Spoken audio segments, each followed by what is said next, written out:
I just gave you some information about Mahatma Gandhi and his technique, his philosophy of Satyagraha. So here we see that by the time it is World War One coming to an end, जहाँ तक हम देखते हैं कि World War One चल रहा था और जब तक World War One खत्म हो जाता है, we see that we Indians were totally under the suppression of Britishers. We were under the domination of Britishers. But at this point of time, when we Indians we did not have a control over our own treasury, जब भी हमें हमारे ही पैसों पे कोई हक नहीं था इंडिया की ट्रेजरी पे, तो इंडियंस के पास ना ही वेपन्स थे ना ही हथियार थे ब्रिटिशर्स के सामने लड़ाई करने के लिए. So at this point of time we had Mahatma Gandhi who gave us some wise principles to fight against the Britishers. For example, he taught us what is truth, what is non-violence, and through this truth and non-violence, he teaches us a novel technique of Satyagraha. So I explained you what is Satyagraha last time. I also explained you that who all are the admirers of Mahatma Gandhi. So here we have some information about Mahatma Gandhi, okay, and his journey in South Africa.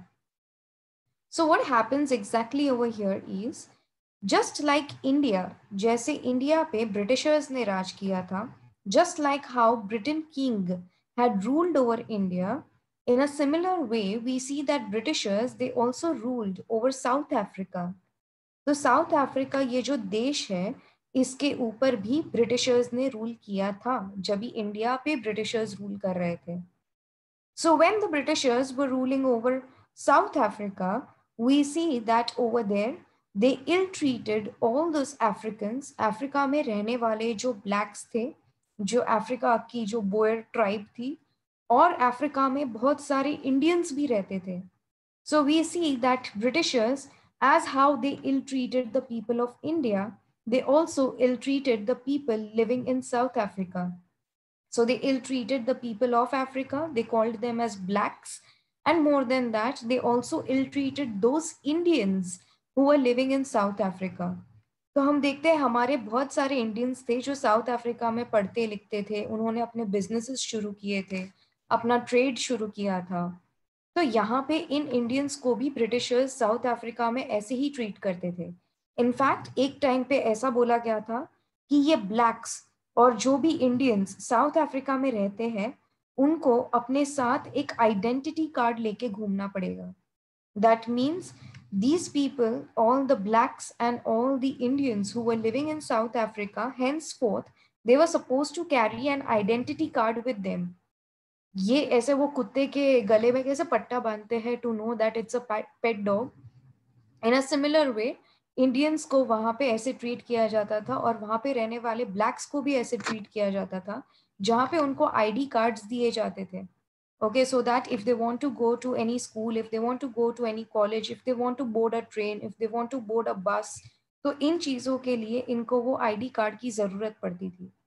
So basically we see that their freedom was totally restricted. इनकी जो freedom थी, इनकी जो आज़ादी थी, इसके ऊपर total restriction लगाया गया था. So here we see that all these Africans and all the Indians living in South Africa, they were being treated as criminals and they were being humiliated all the time. So Mahatma Gandhi हम देखते हैं कि वो south Africa जाते हैं for some legal work in the year 1893. 1893 में महात्मा गांधी वो खुद एक बैरिस्टर थे. तो हम देखते हैं कि महात्मा गांधी जाते हैं वहां पे साउथ अफ्रीका में कुछ लीगल कामकाज के रिलेटेड. जब भी वो वहां पे साउथ अफ्रीका में जाते हैं he sees that how these Indians were being ill treated. In fact, he was once even being thrown out of a railway train. And thereafter, we see that Mahatma Gandhi, he started Satyagraha in South Africa for the people over there for the very first time. वो Indians जो south Africa में रहते थे और वो जो blacks south Africa में रहते थे जिनके साथ ऐसा रेशियल डिस्क्रिमिनेशन होता था, ऐसे इंडियंस के लिए और ऐसे अफ्रीकन्स के लिए महात्मा गांधी ने वहां पे सत्याग्रह शुरू किया to fight against the Britishers. We see that this technique of satyagraha in South Africa, which had been followed by Mahatma Gandhi and the people who used to follow them, it was extremely successful. ये वहाँ पे successful हो जाता है and that's the reason why we see that finally Mahatma Gandhi, he achieved, that justice for the people who used to stay there in South Africa. तो ये उनकी south Africa की स्टोरी थी। जैसे ही महात्मा गांधी साउथ अफ्रीका में बहुत ही ज़्यादा famous हो जाते हैं, in between the Indians living in South Africa and even in between the people who were blacks there in South Africa, तो इन महात्मा गांधी को फिर इंडिया बुलाया गया था। So we had Gopal Krishna Gokhale, who was one such moderate leader. If you people remember him, हमने last chapter में इनके बारे में डिस्कस किया था। So Gopal Krishna Gokhale, he was a moderate leader. And talking about Gopal Krishna Gokhale, he being a moderate leader, वो कांग्रेस में काम करते थे, तो उन्होंने स्पेशली महात्मा गांधी को इंडिया में बुलाया। उन्होंने बोला कि जैसे आपने इंडियंस की और ब्लैक्स की हालत साउथ अफ्रीका में देखी है, उससे भी बदतर हालत हम इंडियंस की है यहाँ पे इंडिया में। Britishers, every now and then, they torture, they flog these Indians. And more than that, Mahatma Gandhi, being a great leader, he was being called upon by Gopal Krishna Gokhale. तो गोपाल कृष्ण गोखले की बात करें तो actually ये महात्मा गांधी के mentor थे, ये महात्मा गांधी के टीचर थे, गुरु थे। तो महात्मा गांधी को ये पूरे इंडिया का टूर करवाते हैं। So on 9th of January 1915, Mahatma Gandhi was called to India by Gopal Krishna Gokhale. Along with Gopal Krishna Gokhale, he goes on a tour of entire nation. ये पूरे देश की टूर लगाते हैं और वो देखते हैं कि इंडिया के लोग कितने गरीब हैं, वो देखते हैं कि इंडिया के लोग कितने पॉवर्टी लाइन में आ चुके हैं। He sees that how Britishers they are looting the Indian treasury. उसके बाद उन्होंने ये वाव लिया, उसके बाद उन्होंने ये प्रॉमिस लिया that now onwards he is going to only serve India. आज के बाद वो इंडिया को सर्व करेंगे। He is not going to get into any British job. उनको कोई ब्रिटिश जॉब नहीं चाहिए, उनको पैसे नहीं कमाने हैं, but rather than that he will stay at the Sabarmati Ashram in Ahmedabad. Sabarmati आश्रम अहमदाबाद में वो वहाँ पे रहेंगे और वहाँ पे बैठ के वो पॉलिटिक्स में पार्टिसिपेट करेंगे। And through his technique of Satyagraha he shall gain justice for the common people in India against the Britishers.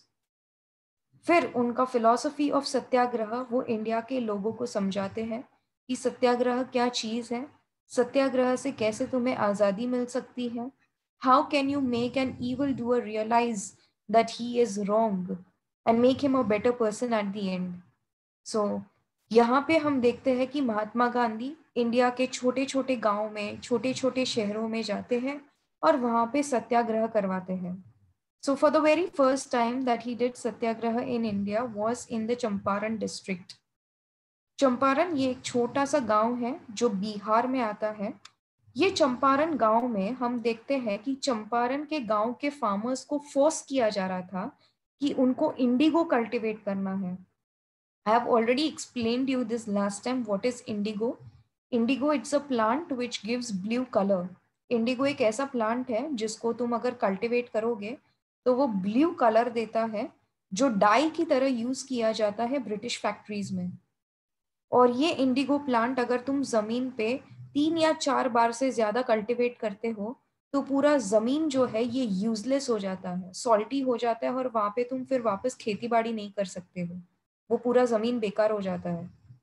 तो यहाँ पे चंपारण में रहने वाले जो फार्मर्स थे उनको ब्रिटिशर्स फोर्स कर रहे थे कि तुम्हें इंडिगो ही कल्टीवेट करना है, तुम्हें कोई भी फूड ग्रेन्स या कोई भी दूसरे क्रॉप्स कल्टीवेट करना अलाउड नहीं है, लेकिन तुम सिर्फ इंडिगो कल्टीवेट करोगे। Because of this reason the farmers were already losing their fertility of their land. उनकी जो जमीन थी वो खराब होती जा रही थी डे बाय डे, क्योंकि वो इंडिगो ही कल्टीवेट कर रहे हैं। और ब्रिटिशर्स ने उनको बोला था कि ये इंडिगो वो किसी और को बेच नहीं सकते हैं, सिर्फ उनको ब्रिटिशर्स को ही बेचना है, वो भी बहुत ही सस्ते दामों पे। So at a very cheap price, we see that these farmers, they used to sell their indigo plants to the Britishers. इतने सस्ते दामों पे जब ये फार्मर्स ब्रिटिशर्स को इंडिगो बेचने लगे तो फार्मर्स के पास कुछ प्रॉफिट बचता ही नहीं था और ऊपर से फार्मर्स को टैक्स भी पे करना था।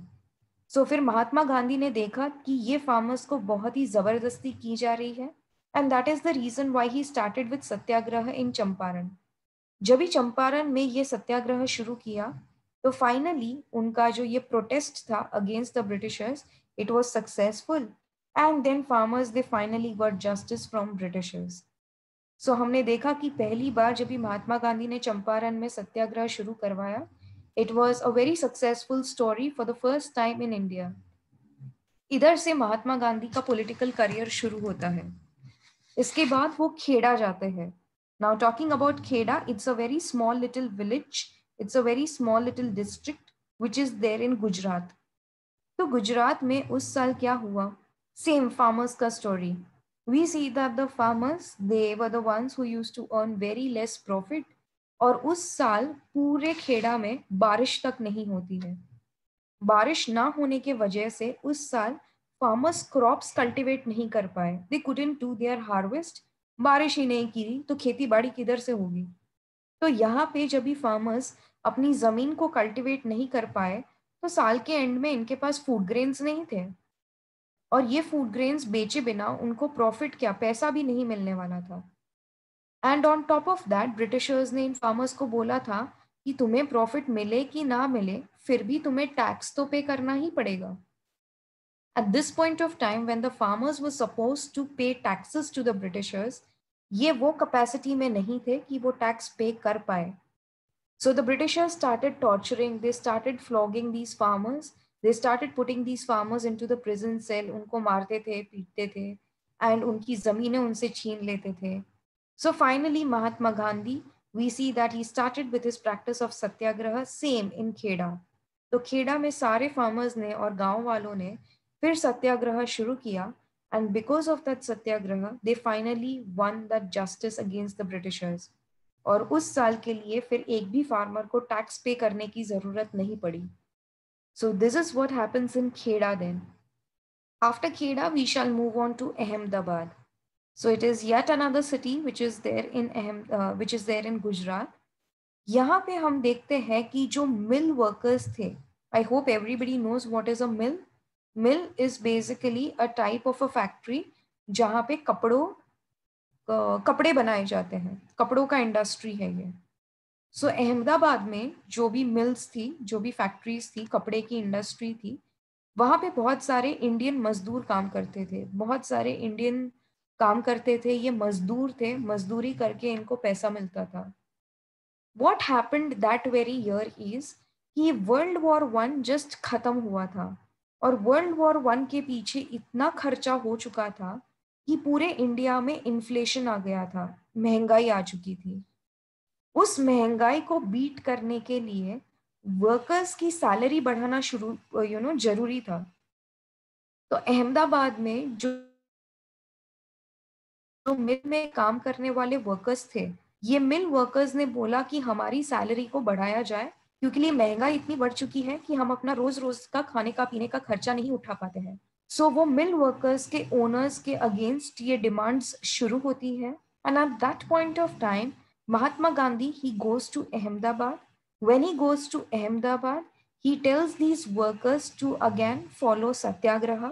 वहाँ पे जब ये सत्याग्रह फॉलो किया गया तो हम देखते हैं कि ये वर्कर्स हंगर स्ट्राइक पे जाते हैं, वो फास्ट करते हैं, और जब तक उनकी मांगे पूरी नहीं हुई तब तक उन्होंने फास्ट करना शुरू नहीं किया, खत्म नहीं किया. सो वहाँ पे ब्रिटिशर्स ने लाठीचार्ज किया था इन पे, बहुत कुछ उनके ऊपर टॉर्चर हुआ था. But finally, because of that satyagraha, at the end of the day, we see that these workers, their salaries, they had been then increased. I hope you guys have understood what was Champaran Satyagraha. I hope you guys have understood what was Kheda Satyagraha and what was Ahmedabad Satyagraha. Okay. इसके बाद Mahatma Gandhi India में इतने famous हो जाते हैं that now he is going to start a nationwide mass movement. एक बहुत पैमाने पे वो बहुत बड़ा एक मास मूवमेंट अभी वो शुरू करेंगे. Okay, so here we shall first understand this act which is called as the Rowlatt Act. I will just show you one screen, a PowerPoint presentation.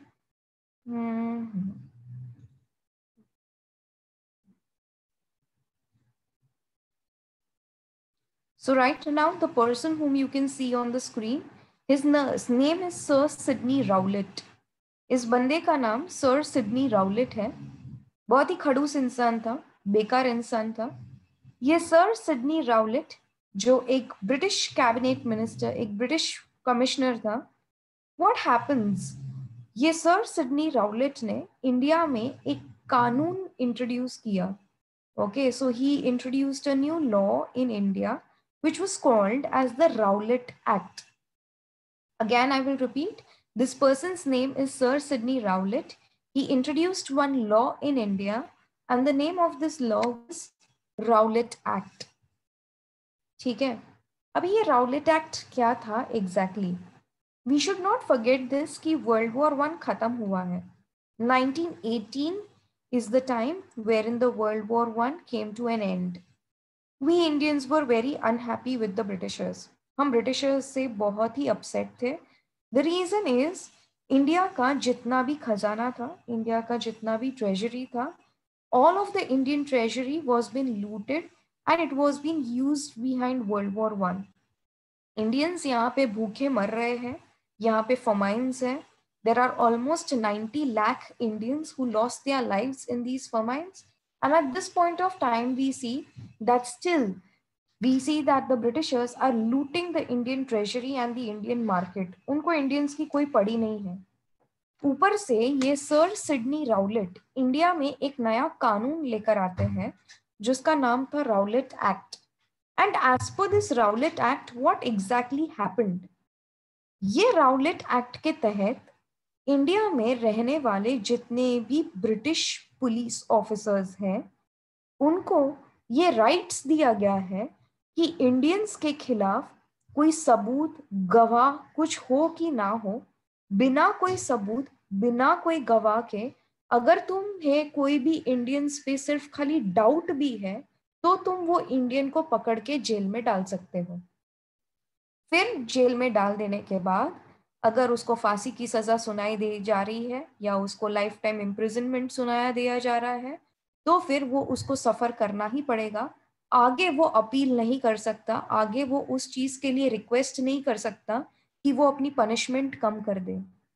तो बिना किसी सबूत, बिना किसी गवाह और बिना किसी रीजन के ब्रिटिशर्स के पास ये पावर था कि वो किसी भी इंडियन को पकड़ के जेल में डाल सकते हैं, उसको डेथ स्टेटमेंट भी दे सकते हैं और वो इंसान को वो कहीं पे भी प्रिजन सेल में डाल सकते हैं बिना उसकी फैमिली को बताए. So this was a black act. It was a very bad act for us Indians. It was taking away all the freedom of us Indians. Okay. So there is a question being asked by Emmeline, and she is from JB Nagar. So she has asked that was the person Indian, even if he was not wrong, still he was being put inside the prison cell? Yes. Only on the basis of doubt, only on the basis of suspicion, any Indian was arrested and he was being put inside the prison cell. Okay. तो यहाँ पे जब भी Britishers ऐसा गंदा कानून India में लेकर आते भी है, when such a heinous law is being even introduced in India, India में जब ये कानून बना रहे थे ब्रिटिशर्स, तो वो सेंट्रल लेजिस्लेटिव असेंबली में ये कानून बना रहे हैं जहाँ पे इंडियन लीडर्स भी बैठे हुए हैं. तो बिना इंडियन लीडर्स को पूछे, बिना इंडियन लीडर्स की बात सुने 17 मार्च 1919 को ऐसा ये राउलेट एक्ट इंडिया में इंट्रोड्यूस किया गया था.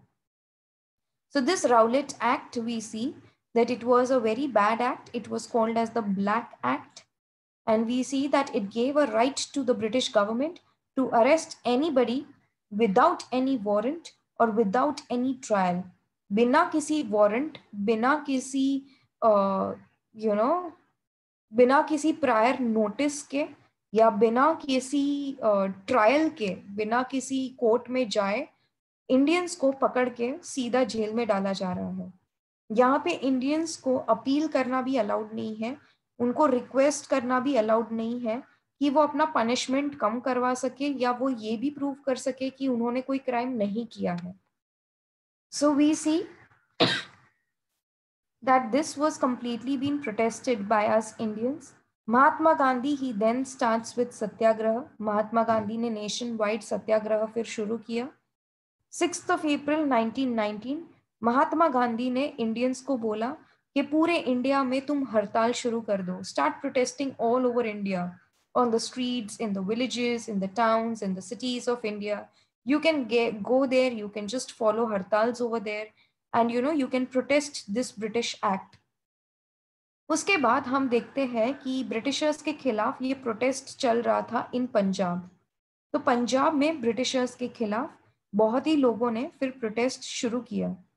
So when the protest was started in Punjab against these Britishers, what happens over here?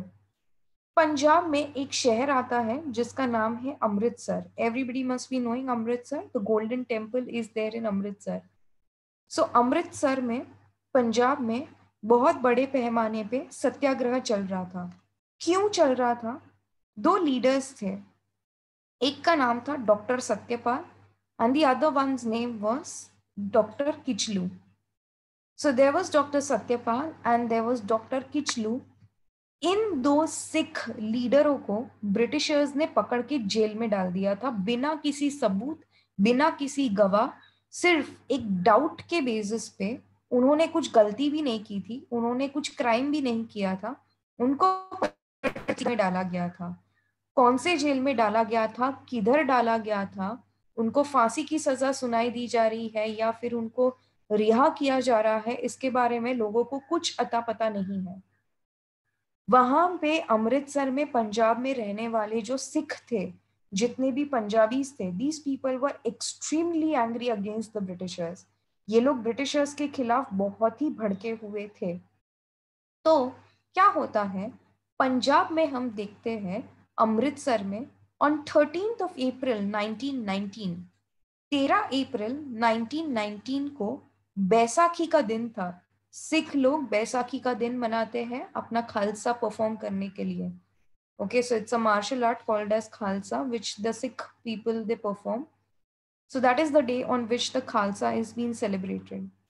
So 13th of April 1919, we see that on the day of Baisakhi, a huge crowd of Sikh and the Punjabi people of Punjab, they are going to gather around at Jallianwala Bagh.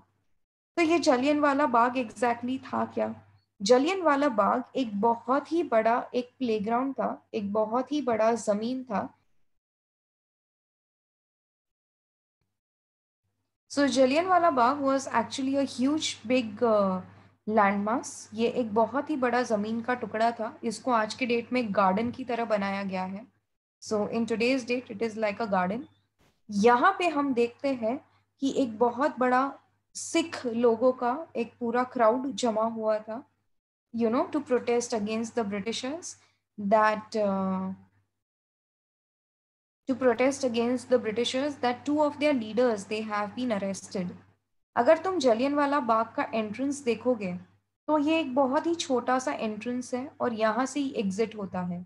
At a time, only 3 to 4 people can enter inside this, playground, and only 3 to 4 people can come out of this one single entrance.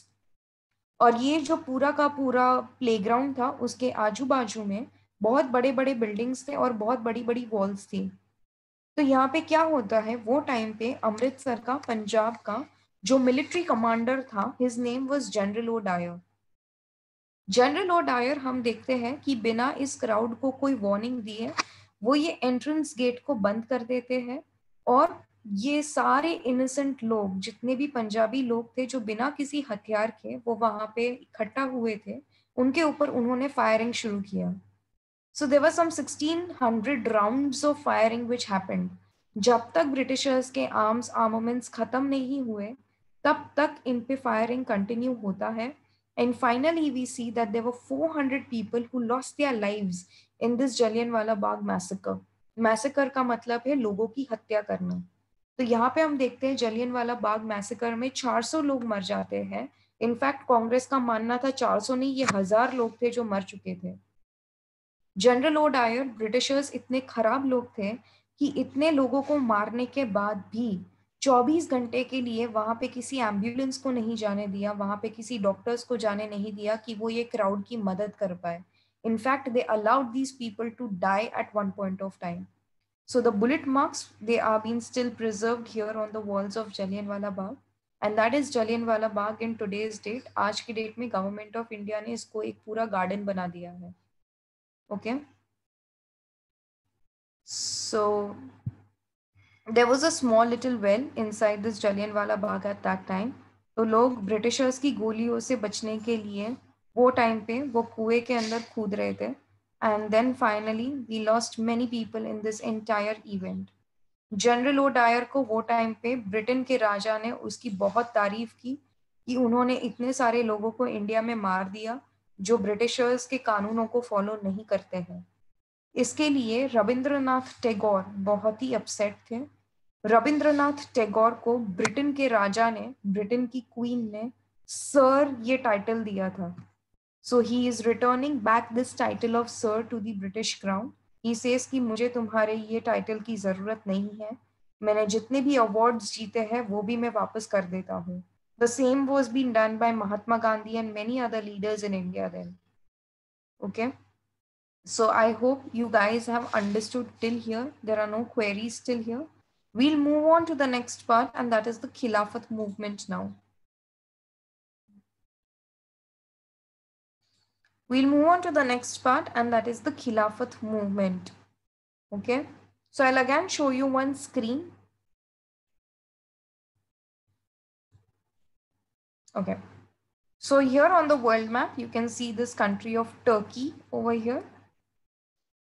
Okay, तुम्हें Turkey देश दिखेगा, India इधर आता है. अभी world war 1 खत्म हो जाने के बाद, when the world war 1 came to an end, Turkey ये देश जो था ये वर्ल्ड वॉर 1 हार जाता है और ब्रिटिशर्स ये वर्ल्ड वॉर 1 को जीत जाते हैं. तो ब्रिटिशर्स ने टर्की के साथ क्या किया? टर्की में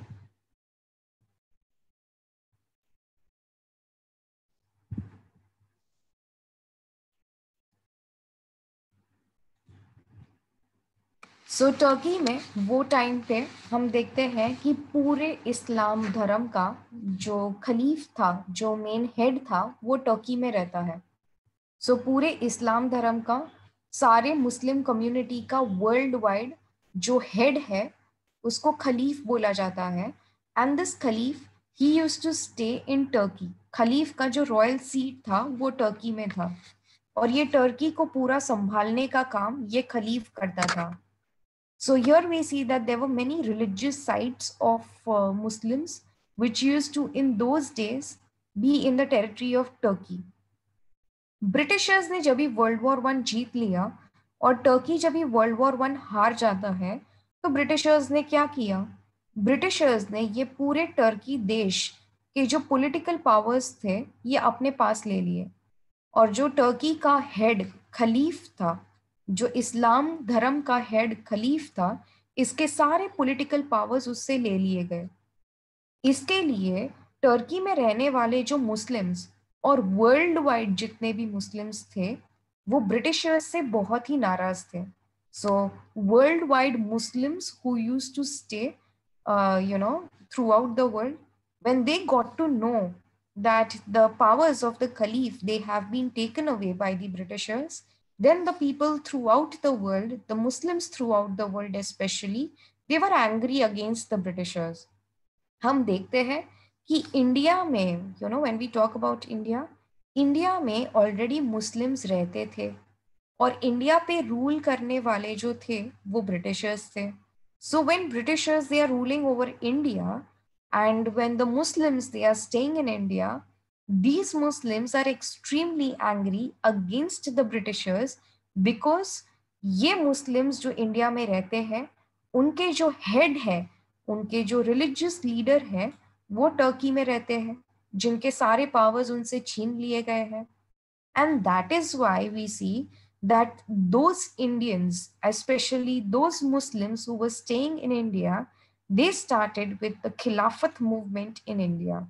खिलाफत मूवमेंट का मतलब वो ब्रिटिशर्स के खिलाफ है. क्यों के लिए? उनको चाहिए कि वो टर्की के सुल्तान को, वो टर्की के खलीफ को सारे के सारे पावर्स वापस दे दें, उनके रिलीजियस पावर्स उनको वापस दे दें. महात्मा गांधी ये टाइम पे बोलते हैं कि इंडिया में रहने वाले जो हिंदूज हैं उनको इन मुस्लिमों का साथ देना चाहिए सो महात्मा गांधी ही सेड कि ये प्रॉब्लम सिर्फ मुस्लिम्स का नहीं है, हिंदूज के भी दुश्मन ब्रिटिशर्स है।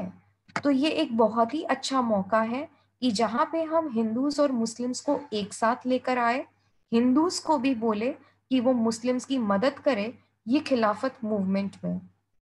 तो महात्मा गांधी ने फिर नेशन वाइड खिलाफत मूवमेंट तो शुरू करवाया ही, उन चीज को उसने सपोर्ट भी किया, लेकिन आगे जाने के बाद महात्मा गांधी ने इंडिया में एक नॉन कोऑपरेशन मूवमेंट शुरू किया। नॉन कोऑपरेशन मूवमेंट का मतलब अभी ये है, महात्मा गांधी बोलते हैं राउलेट एक्ट आ चुका, बहुत ही बेकार है। जलियनवाला बाग में 400 लोग मर गए, बहुत ही खराब है। मुस्लिम्स इंडिया में खिलाफत मूवमेंट शुरू कर रहे हैं ब्रिटिशर्स के अगेंस्ट, ये भी बहुत खराब है। तो इतने सारे प्रॉब्लम्स जो इंडियंस को है, उसके तहत इंडिया में एक नॉन कोऑपरेशन मूवमेंट महात्मा गांधी ने शुरू करवा दिया। सो महात्मा गांधी तो इंडियन नेशनल कांग्रेस के लीडर थे। तो इंडियन नेशनल कांग्रेस ने 1920 में नागपुर में एक मीटिंग कंडक्ट किया था, एक सेशन कंडक्ट किया था, जहां पे वो मीटिंग के एक बहुत अच्छे लीडर थे जिनका नाम था Chittaranjan Das. With the help of Chittaranjan Das and Mahatma Gandhi, Indian National Congress, it started with a nationwide mass movement which came to be known as the non-cooperation movement. तो पूरे इंडिया में नॉन कोऑपरेशन मूवमेंट शुरू हो जाता है। And in this non cooperation movement there is satyagraha which is been followed all over India.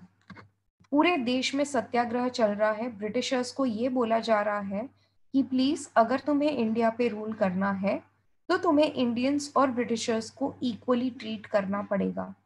हमें चलेगा अगर ब्रिटेन का राजा इंडिया का राजा रहे तो, लेकिन एक शर्त पे कि तुम इंडियंस को उतनी ही आज़ादी दो जो वो अपने देश में फील करना चाहते हैं, और उतने पावर्स दो ये इंडियंस को कि उनके खजाने पे सिर्फ इंडियंस का ही हक हो।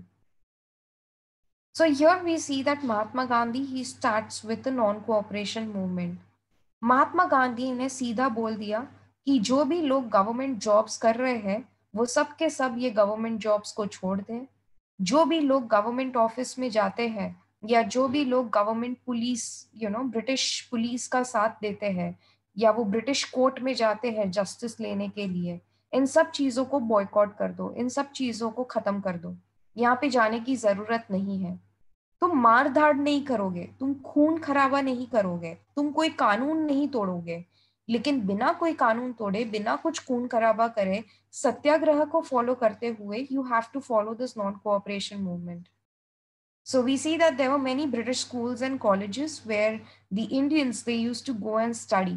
तो महात्मा गांधी ने बोल दिया कि ब्रिटिश स्कूल और कॉलेज में जाने की जरूरत नहीं है, इंडिया के पास अपनी स्कूल्स और कॉलेजेस भी है, तो इंडियंस चाहे तो वहां पे जाके पढ़ लिख सकते हैं। ब्रिटिश गुड्स को भी बॉयकॉट कर दो।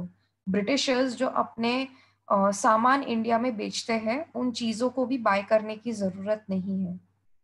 मोतीलाल नेहरू, चित्तरंजन दास, जवाहरलाल नेहरू, ये सब लॉयर्स थे जो ब्रिटिशर्स के कोर्ट में काम करते थे। उन्होंने भी अपनी जॉब से इस्तीफा दे दिया, उन्होंने भी अपनी जॉब से रेजिग्नेशन दे दिया। So they started relinquishing their offices. Okay, there were schools and colleges which had been boycotted. National schools and colleges and universities, rather, they had been established in India. There were boycotts and bonfires which happened everywhere. जलाए जाते थे foreign कपड़े, British कपड़े। British के elections को भी boycott किया गया। So here we see that in the year 1921, जब इंडिया में नॉन कोऑपरेशन मूवमेंट चल रहा है, ब्रिटेन का राजकुमार well, the prince of Wales, he was supposed to visit India at the Gateway of India in Mumbai. वो gateway of India जो मुंबई में है, वहां पे वो आके वो इंडिया को विजिट करने वाले थे। पर इंडिया के लोगों ने और मुंबई के लोगों ने तो वो टाइम पे हड़ताल शुरू रखे थे। तो वहां पे जब भी प्रिंस ऑफ वेल्स मुंबई में आते हैं, लोगों ने उनका स्वागत ब्लैक फ्लैग से किया। And more than that we also see that he saw the streets of Mumbai, they were extremely lonely. Mumbai की सारी दुकानें बंद थी। And this is how the prince of Wales was welcomed to India in Mumbai at that time. Assam के जो T planters थे, आसाम में जो चाय के गार्डन में काम करने वाले फार्मर्स थे, उन्होंने प्रोटेस्ट किया। बंगाल में जो रेलवेज में काम करने वाले मजदूर थे, उन्होंने प्रोटेस्ट किया, उन्होंने भी बॉयकॉट किया. So that is how we see that non-cooperation movement was going on far off nationwide like a wildfire.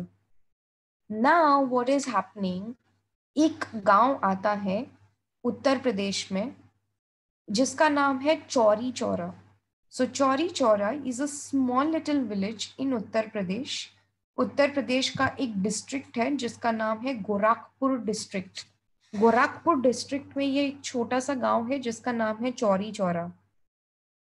अभी चौरी चौरा में हुआ क्या? चौरी चौरा में भी वहां पे एक बहुत ही पीसफुल प्रोसेशन चल रहा था. गांव वाले वहां पे सत्याग्रह फॉलो कर रहे थे. अचानक ब्रिटिशर्स वहां पे आए, ब्रिटिश पुलिस वहां पे आई ऑन February 1922 और उन्होंने लोगों पे वहां पे गोलियां मारना शुरू कर दिया. They started firing at the people at the procession and then what happened, there were many people who lost their lives. तो गांव वाले इतने भड़क गए वो टाइम पे कि उन्होंने पूरा का पूरा पुलिस स्टेशन जला दिया.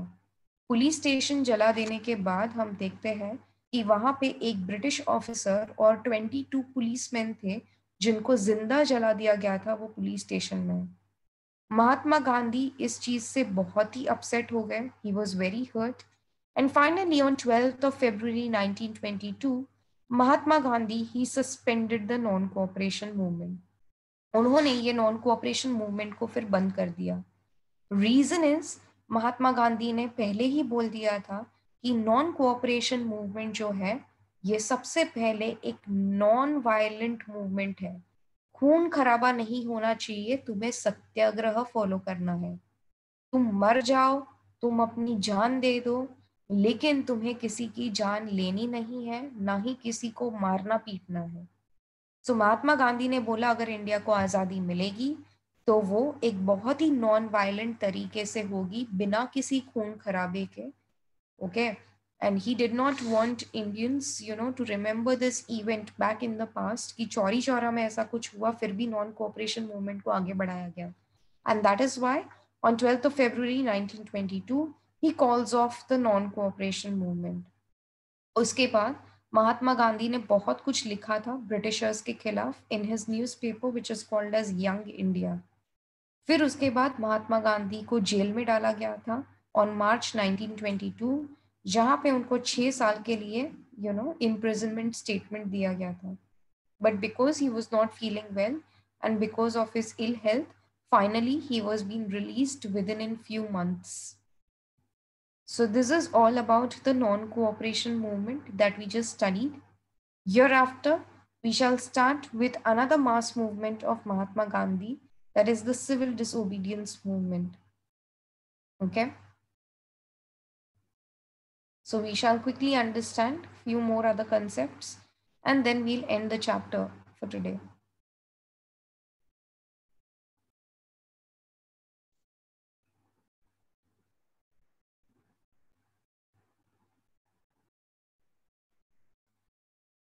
Okay, so the name is Ved Jayawant.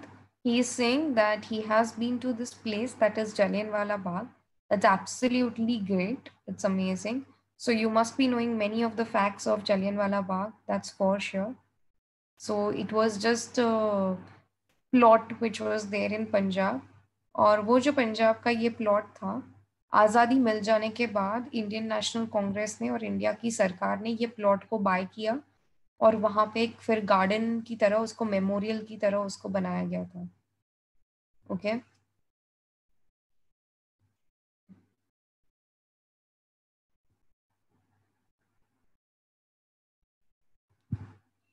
Fine.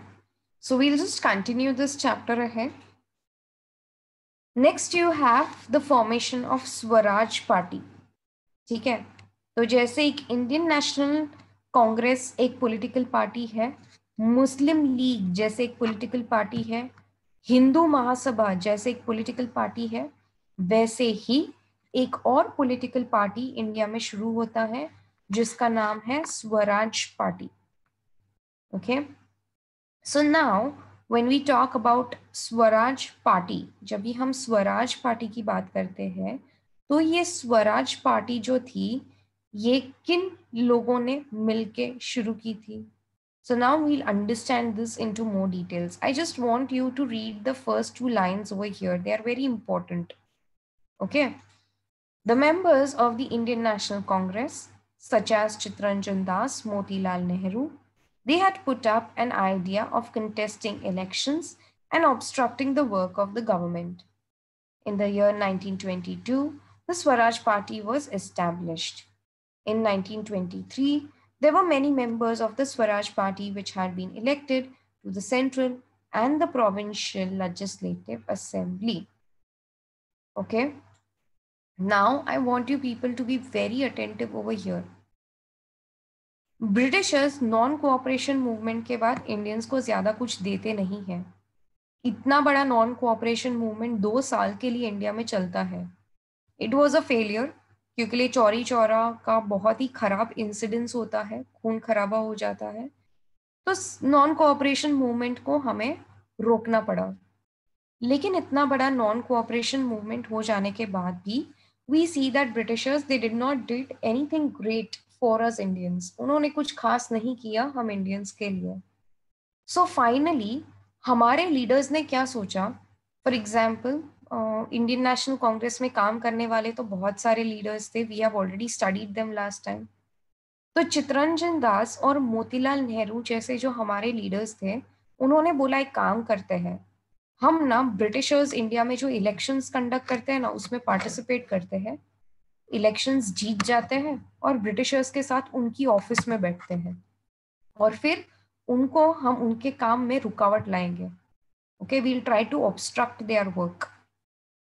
तो क्या होता है, हम देखते हैं कि यहाँ पे चित्तरंजन दास, मोतीलाल नेहरू, मदन मोहन मालवीय, लाला लाजपत राय, ऐसे बहुत सारे हमारे पॉलिटिकल लीडर्स थे जिन्होंने मिल के स्वराज पार्टी शुरू किया इन द ईयर 1922. स्वराज पार्टी के ये लीडर्स इलेक्शंस जीतते हैं और फिर ब्रिटिशर्स के साथ वो सेंट्रल लेजिस्लेटिव असेंबली और प्रोविंशियल लेजिस्लेटिव असेंबलीज में बैठते हैं. जब भी वो वहां पे उनके साथ बैठते हैं, वो जानबूझ के ब्रिटिशर्स के काम में वो रुकावट लाना चाहते हैं. और उसके बाद ब्रिटिशर्स अगर इंडिया में कोई अनजस्ट पॉलिसीज लेकर आते, अगर इंडिया में कोई अनजस्ट कानून बनाते, कोई ऐसे कानून बनाते जो इंडियंस के खिलाफ है, तो ऐसे कानूनों के खिलाफ फिर हमारे ये लीडर्स आवाज उठाते थे. तो ये लड़ते थे, ये शांति से इंडियंस के लिए लड़ते थे वहां पे उन लेजिस्लेटिव असेंबलीज में जहाँ पे वो ब्रिटिशर्स के साथ बैठे हुए हैं. और वो लोग ये बोलते हैं कि इंडिया में हमें एक ऐसी ब्रिटिश सरकार चाहिए. चलेगा ब्रिटिशर्स इंडिया पे राज करें, चलेगा ब्रिटेन की सरकार इंडिया पे राज करती है, लेकिन जब भी तुम इंडिया में अपनी ब्रिटिश गवर्नमेंट चलाते हो, ये सरकार एक रिस्पॉन्सिबल सरकार होनी चाहिए. ये सरकार एक जिम्मेदार सरकार होनी चाहिए जो इंडिया के फ्यूचर के बारे में सोचे, जो इंडियंस के बारे में भी सोचे, सिर्फ ब्रिटिशर्स का फायदा ना सोचे. उसके बाद हमारे बहुत सारे लीडर्स को जो जिनको जेल में डाला गया था, for example we had Mahatma Gandhi, we had many other leaders who had been put inside the jail. तो ये सारे हमारे लीडर्स जो ब्रिटिशर्स के साथ लेजिस्लेटिव असेंबली में बैठे थे, उन्होंने उनको फिर रिक्वेस्ट किया कि तुम हमारे लीडर्स को प्रिजन से तुम रिहा कर दो, इनको तुम छोड़ दो ताकि वो हमारे साथ इंडियन पॉलिटिक्स में पार्टिसिपेट कर पाए. Okay, so this is how the Swaraj party was been established then. Next, we'll study about the Simon Commission. Now, what is Simon Commission exactly? I will just show you a picture. Okay, it's not there. Fine. So talking about the Simon Commission, when we talk about the Simon Commission, it is a team. Simon Commission एक team है. Fine. ये team का जो chairman है उसका नाम है sir John Simon. I will again repeat my self. Simon commission ये एक टीम है. ओके, ये एक ग्रुप है. इस टीम का जो चेयरमैन है, his name is sir John Simon.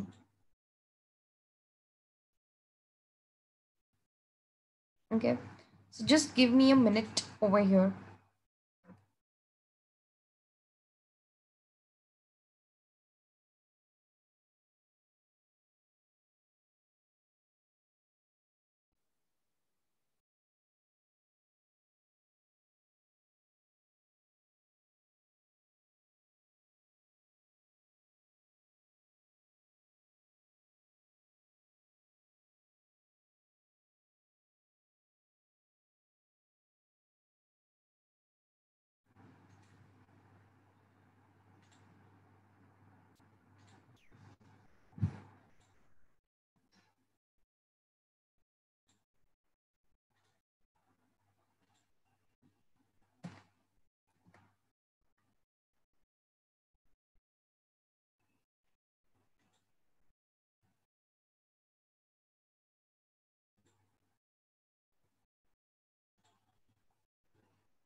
Okay, so I hope you can see this person out here on the screen.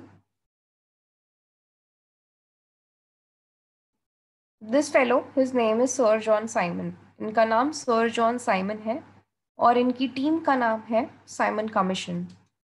Okay, so he is the chairman of Simon commission. अभी हम लोग वापस जाएंगे towards a text book.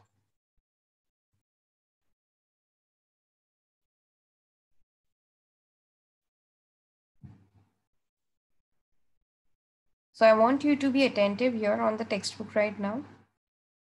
हमने पिछले chapter में पढ़ा था कि ब्रिटिशर्स ने हमें मॉन्टेक चेम्सफोर्ड रिफॉर्म्स दिए थे. मॉन्टेक चेम्सफोर्ड एक्ट ऑफ 1919, जिसके तहत ब्रिटिशर्स ने हमें ये बोला था कि आगे जाके वो इंडियंस को स्वराज देंगे. स्वराज का मतलब है सेल्फ रूल देंगे ब्रिटिश एम्पायर में.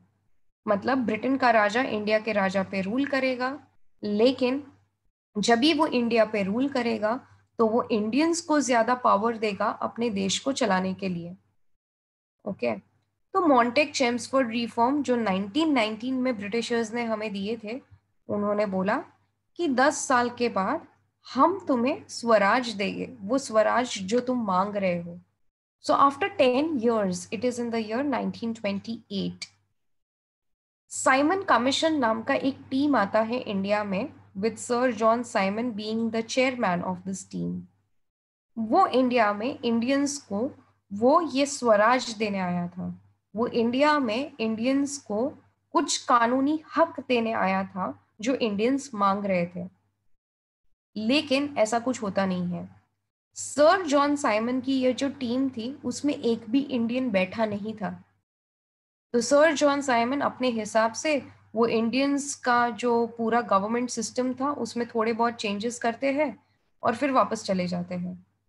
साइमन कमीशन में एक भी इंडियन को बिठाया नहीं गया था, ना ही एक भी इंडियन को इंडिया में पूछा गया था तुम्हें कैसा स्वराज चाहिए, तुम्हें क्या पावर्स चाहिए, तुम्हें क्या हक चाहिए, तुम्हारी डिमांड्स क्या है ब्रिटिशर्स से.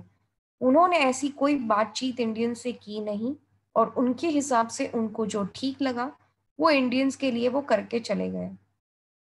इसके वजह से इंडियंस बहुत ही नाराज थे ब्रिटिशर्स से. इनफैक्ट इंडिया में जब 1928 में ये साइमन कमीशन जब इंडिया में आता है, we see that Indians through India they protested the Simon commission.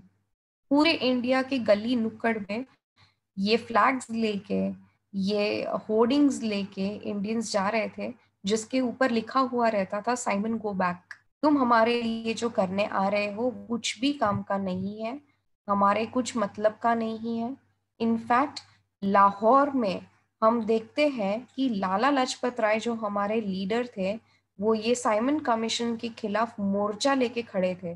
वो टाइम पे लाहौर का जो पुलिस ऑफिसर था, ब्रिटिश पुलिस ऑफिसर था, उसका नाम था सॉन्डर्स. सॉन्डर्स ने ये आदेश दिया था कि लाला लाजपत राय के ऊपर लाठीचार्ज किया जाए.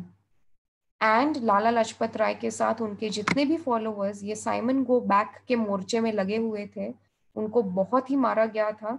And for every time that Lala Lajpat Rai was been beaten so bad, Lala Lajpat Rai ने बोला कि जितनी लाठी तुमने मेरी बॉडी पे मारी है ना, उतने ही नेल्स, उतने ही खिल्ले ये ब्रिटिशर्स की कब्र में ये डाले जाएंगे।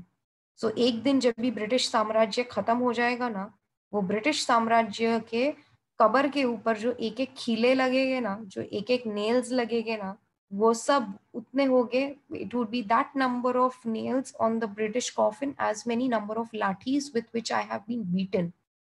Okay, so here this is what Lala Lajpat Rai he says, and then he was being so badly beaten that finally he dies in the next few days.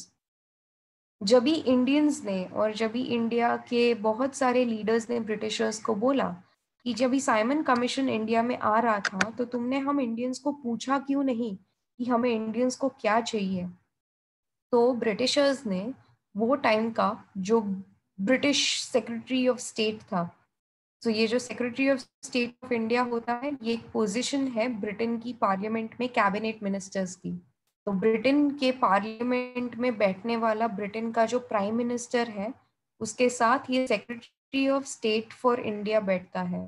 तो उसका नाम बर्किन हेड था, उस बंदे का नाम बर्किन हेड था। उसने इंडिया के पॉलिटिकल लीडर्स को ये बोला कि तुम अपने इंडियंस को देखो, तुम लोग जरा भी यूनाइटेड नहीं हो, तुम लोगों को पता नहीं है तुम्हारे देश के लिए तुम्हें क्या चाहिए। इंडिया में इतनी सारी पॉलिटिकल पार्टीज हैं, इंडिया में इंडियन नेशनल कांग्रेस है, मुस्लिम लीग है, हिंदू महासभा है, स्वराज पार्टी है। तुम्हारे देश में इतनी सारी पॉलिटिकल पार्टीज है और इतने सारे पॉलिटिकल लीडर्स हैं कि हर एक वो कुछ ब्रिटिशर्स से अलग ही डिमांड कर रहे हैं। उसने बोला कि तुम इंडियंस यूनाइटेड नहीं हो। तो वो टाइम पे पंडित मोतीलाल नेहरू को ये चीज बहुत ही बुरी लग जाती है। सो पंडित मोतीलाल नेहरू उन्होंने इंडिया की जितनी भी पॉलिटिकल पार्टीज थी उन सबको इंडिया में एक साथ बुलाया, उन्होंने उनका एक मीटिंग करवाया और ये मीटिंग के चेयरमैन वो खुद थे। और फिर उसके बाद उन्होंने एक ड्राफ्ट बनाया, एक रिपोर्ट बनाया। ये सारी पॉलिटिकल पार्टीज और इंडिया के जितने भी पॉलिटिकल लीडर्स थे उन्होंने मिल के अभी ब्रिटिशर्स के सामने अपनी कॉमन डिमांड्स प्लेस की कि उनको इंडिया के लिए क्या चाहिए। तो ये जो रिपोर्ट बनाया गया था इसको नेहरू रिपोर्ट बोला जाता है। ये नेहरू रिपोर्ट के तहत इंडियंस ने ये मांगा कि इंडिया में उनको स्वराज चाहिए, सेल्फ गवर्नमेंट चाहिए एक ब्रिटिश कॉलोनी में। Okay, what is the meaning of draft? The draft is nothing else but basically it is a rough draft in which all the demands of the Indians have been placed, okay, to show it in front of the British Crown. Fine, so this draft of demands, it came to be known as the Nehru Report. I hope the question has been answered for the person who has asked me in the chat box. Fine. So the Nehru report had been prepared and the demands which had been put in the Nehru report was कि first of all they want a self-government, they want a self-rule within the British Empire. चलेगा India Britishers के under रहेगा, but we wanted self-rule, we wanted स्वराज्य. Next, implement adult franchise system, means those people 18 and above, irrespective of their caste, color, creed, religion, everybody can go and vote. Linguistic division of provinces, तुम धर्म के नाम पे provinces मत बनाओ India में, तुम language के basis पे इंडिया में provinces बनाओ. So that is the Nehru report which had been then given to the Britishers with a warning of 1 year. उन्होंने बोला कि ये नेहरू रिपोर्ट में हमारी जितनी भी मांगे हैं तुम पूरी करो. You are being given a time of 1 year and within in this 1 year you have to accept all the demands of the Nehru report. If you do not accept the demands of the Nehru report, India में हम non cooperation movement जितना ही बड़ा एक दूसरा mass movement शुरू कर देंगे which would be called as the civil disobedience movement. एक साल के बाद ब्रिटिशर्स ने ये नेहरू रिपोर्ट का कोई जवाब नहीं दिया. सो 1928 में नेहरू रिपोर्ट दिया गया था. 1928 से लेके 1929 तक ब्रिटिशर्स ने इसके ऊपर कुछ भी नहीं बोला, ना ही उसकी कोई भी डिमांड्स को फुलफिल किया. That is why we see that finally we had Pandit Jawaharlal Nehru. Motilal Nehru का जो बेटा है उनका नाम है Pandit Jawaharlal Nehru. So it was under the leadership of Pandit Jawaharlal Nehru that finally in December 1929, Indian National Congress, it pledged, it vowed to start a huge big nationwide mass movement called as the Civil Disobedience Movement. इसके लिए उन्होंने पूर्ण Swaraj resolution pass किया. उन्होंने बोला कि आज तक हम जो मांगते थे कि let britishers rule over India, ठीक है, but you know they give more powers to us Indians. Britishers ने हमारी कुछ सुनी नहीं, तो आज के बाद हमें ब्रिटिशर्स इंडिया में चाहिए भी नहीं. Now we want Purna Swaraj. Now we want complete independence. We do not want any damn British officer to rule over India. India is meant for Indians. So let Indians rule over their own land. And that is how Purna Swaraj resolution was being passed by the time it is December 1929. Here, when the Purna Swaraj resolution has been passed, in the midnight hours, Pandit Jawaharlal Nehru, with the leaders of the Indian National Congress, he went to the riverbanks of Ravi. He hoists a tricolor flag over there. And then he says that from henceforth, every 26th of January shall be celebrated as the Independence Day. Okay. तो पंडित जवाहरलाल नेहरू ने बोला कि India को जब तक आज़ादी नहीं मिलती, हम हर 26 जनवरी को इंडिया में इंडिपेंडेंस डे सेलिब्रेट करेंगे. तो हर साल 1930 से लेके 1947 तक हम 26 जनवरी को अपना इंडिपेंडेंस डे मनाते थे. और हम ये देखते थे कि हर साल जब इंडियन नेशनल कांग्रेस के लीडर्स इंडिपेंडेंस डे मनाते थे 1947 तक, ब्रिटिशर्स उनको पकड़ के वापस जेल में डालती थी. So this goes on till 1947 then. और इसके बाद civil disobedience movement शुरू होगा. I hope you guys have understood till here. There are no queries in this chapter. In case if you have any doubts, you can just post it in the chat box and we shall continue with it later on. As of now, we'll begin with the next chapter in your civics syllabus, and that is the executive.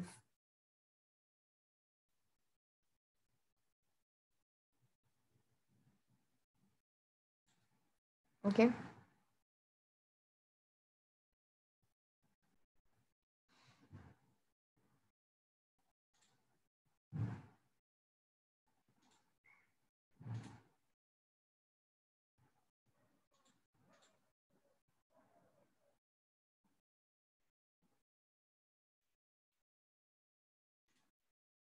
So we have a lecture for next 1 hour more. We'll finish this chapter. So I hope for those students who have this chapter in scope, it would be easier for you people to read and understand. It would be easier for you guys to learn this then. Okay. Again, there are many things which have been repeated in this chapter. जो तुमने chapter 1 में पढ़ा है और जो तुमने chapter 2 में पढ़ा है civics के, there are many things which have been repeated in this chapter. And more than that, if you have not understood the first and the second chapter in civics, it would be difficult for you to understand the third chapter in civics. All your chapters which are there in civics, they have been interconnected. Okay.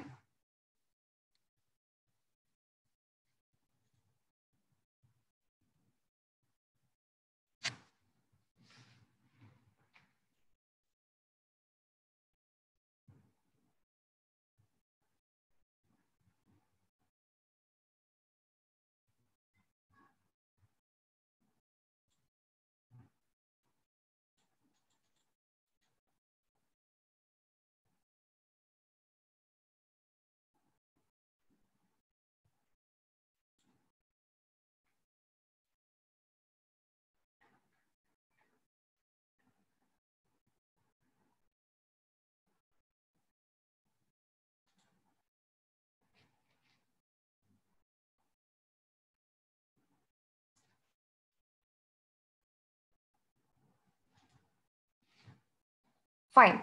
So we'll begin with this chapter, that is Union Executive. Before beginning with this chapter, I will show you the same screen again. If you people remember this, when we talk about the government of India, it is divided at two levels. It's union and the state. तो union सरकार जो होती है, India की जो union government है, जिसको central और नेशनल गवर्नमेंट भी बोला जाता है, it works for the whole country. And talking about 28 states, तो 28 स्टेट्स के लिए फिर 28 स्टेट गवर्नमेंट्स हैं, but union government is always more powerful than the state. Now talking about both these governments, they have three departments in each. Union government के 3 department है और state government के भी 3 डिपार्टमेंट्स है. यूनियन गवर्नमेंट का पहला department और state government का पहला department is legislature. It is responsible to make the laws. The second one is executive, which is responsible to execute the laws, to implement the laws. तो पहले ने कानून को बनाया और दूसरा जो है ये कानून को चलाएगा. And the third one is judiciary, which is responsible to protect the laws. आज हम एग्जीक्यूटिव के बारे में पढ़ेंगे, वो भी हम सिर्फ यूनियन के एग्जीक्यूटिव के बारे में पढ़ेंगे. तो यूनियन सरकार का जो एग्जीक्यूटिव डिपार्टमेंट है, we are only gonna study about the union government's executive department. ठीक है. तो यूनियन लेजिस्लेचर ने कानून को बनाया and the union executive is responsible to execute the laws. Fine. Last time हमने लेजिस्लेचर के बारे में पढ़ा था कि लेजिस्लेचर में लोकसभा, राज्यसभा और प्रेसिडेंट आते हैं. ठीक है. तो यूनियन एग्जीक्यूटिव में कौन बैठता है? Then it is from here itself. Lok Sabha का जो लीडर है, he is the prime minister. यहाँ पे यूनियन पार्लियामेंट में प्रेसिडेंट भी बैठता है. तो if you look into your text book, I want you to read this one statement out here. It's very very very important. Okay, mark it as important. India के union executive department में president बैठता है, prime minister बैठता है, and the team which assist the prime minister of India is the Council of Ministers. तो prime minister को मदद करने वाली जो टीम है, काउंसिल ऑफ मिनिस्टर्स, ये प्राइम मिनिस्टर के साथ एग्जीक्यूटिव में बैठती है. So the president, prime minister and the council of ministers together they form the Union Executive of India. I hope you guys have understood till here. There are no queries. In case if you have any, you can just post it in the chat box. Okay. So the Union Executive comprises of President, Prime Minister and the Council of Ministers. We should not forget this one thing कि ये President, Prime Minister और Council of Ministers ये Legislature में भी बैठते हैं और ये Executive में भी बैठते हैं. So talking about the Executive Department, it is actually a part of the Legislature Department. Okay. I hope you guys have understood till here. We'll move ahead with this chapter then. Talking about the President of India. तो आज हम President को समझेंगे, Prime Minister को समझेंगे और Council of Ministers को भी समझेंगे. We'll begin with the President of India. Talking about the President of India, India का जो Supreme Head है, ये पूरे देश का जो Supreme Head है, here if you see, it is the provision in the Constitution of India. India का संविधान ये बोलता है कि इंडिया का प्रेसिडेंट जो है, he is the supreme head. He is the supreme head का मतलब he is the legal head of the state. State here means country. यहाँ पे state का मतलब राजस्थान, गुजरात नहीं है. यहाँ पे state का मतलब है country. यहाँ पे state का मतलब है government and country. Okay. So as per the Constitution of India, President, he is actually the supreme head. He is the supreme commander of the entire country. I hope you guys have understood till here.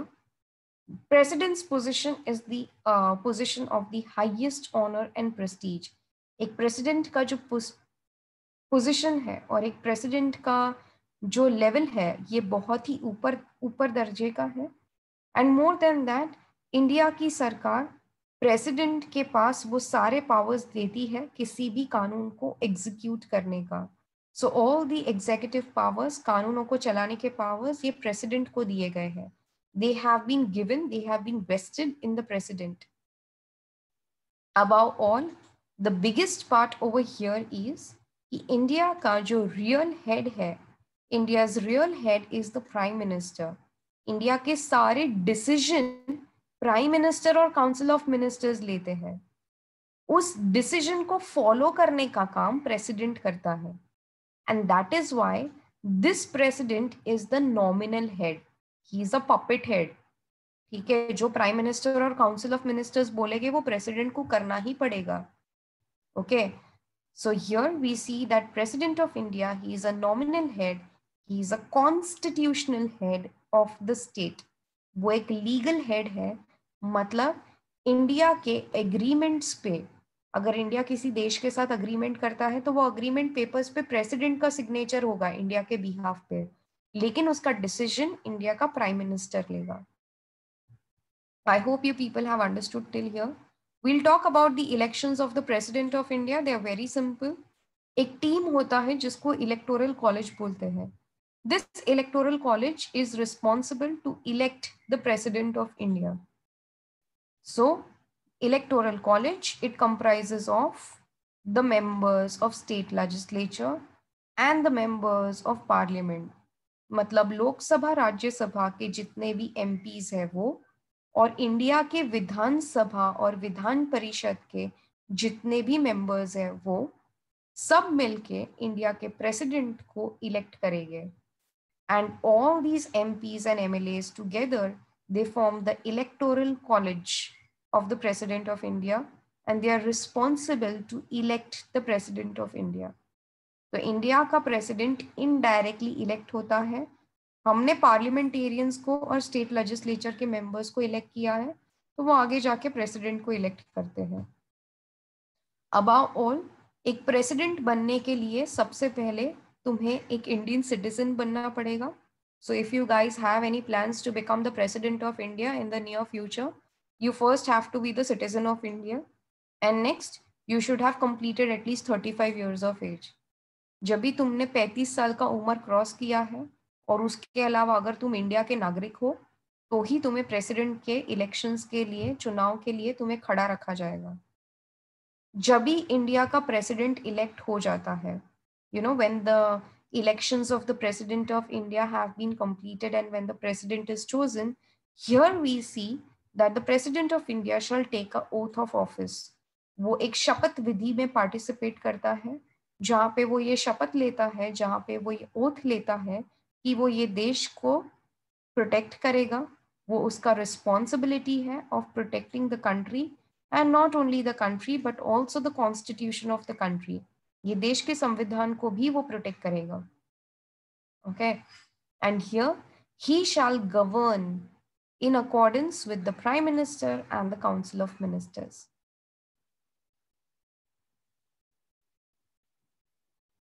Next, we have yet another part.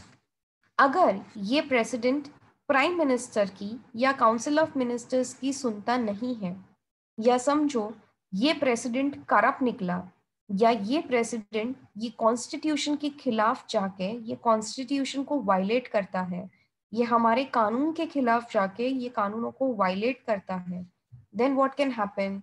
Then such a president is impeached. ऐसे president को impeachment के process के तहत निकाला जाता है. So how is the president removed if he violates the Constitution of India? If he is going against the Constitution of India?